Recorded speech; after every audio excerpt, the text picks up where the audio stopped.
Oui, Monsieur le Président, merci. D'abord vous dire que cette convention, pour nous, malheureusement, s'inscrit dans une logique, celle de l'ouverture à la concurrence, dont d'ailleurs vous en faites un élément dans le cadre de la clause de revoyure.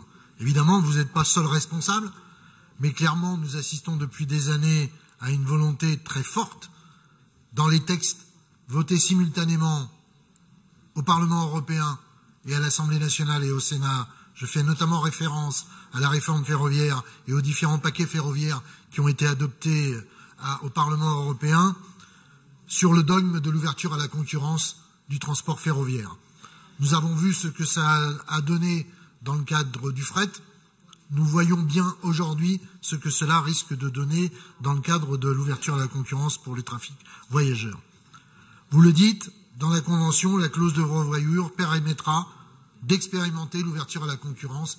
C'est pour nous un élément fort de contradiction par rapport à vos choix politiques. Nous ne sommes pas pour l'expérimentation de l'ouverture à la concurrence. Nous sommes pour un service public national de transport ferroviaire et non une vente à la découpe, voire même une régionalisation de la gestion des transports ferroviaires.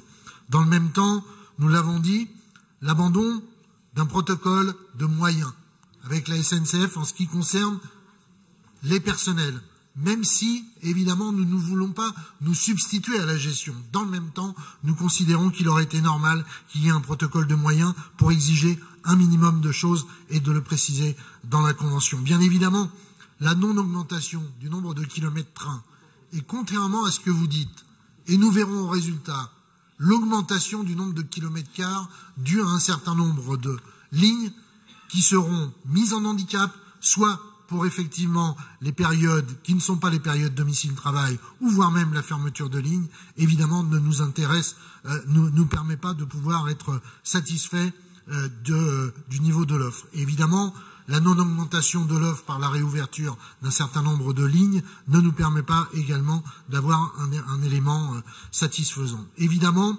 je l'ai dit aussi, le transfert de la responsabilité sécurité et sûreté vers les collectivités locales, et notamment la région, dont j'ai fait la démonstration tout à l'heure, et personne ne m'a dit le contraire, que la SNCF était en train, petit à petit, de transférer un certain nombre de coûts de gestion vers les collectivités locales, et vous l'avez emboîté le pas sur la question de la création des postes dans la SUGE, financée par la région, ne nous satisfait pas également. Et dernier élément, bien évidemment, nous voulons noter positivement la question de la création des comités de mobilité et du comité de suivi, mais très clairement, cela se fait après la mise en place de la Convention, et clairement aussi, nous ne pouvons pas accepter d'avoir eu peu de débats qui auraient permis peut-être de régler un certain nombre de questions et de ne pas tomber sur le nombre d'amendements que nous avons déposés.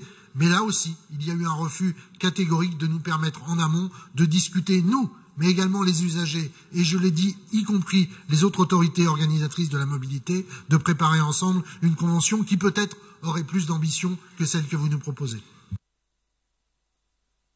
Très bien, merci.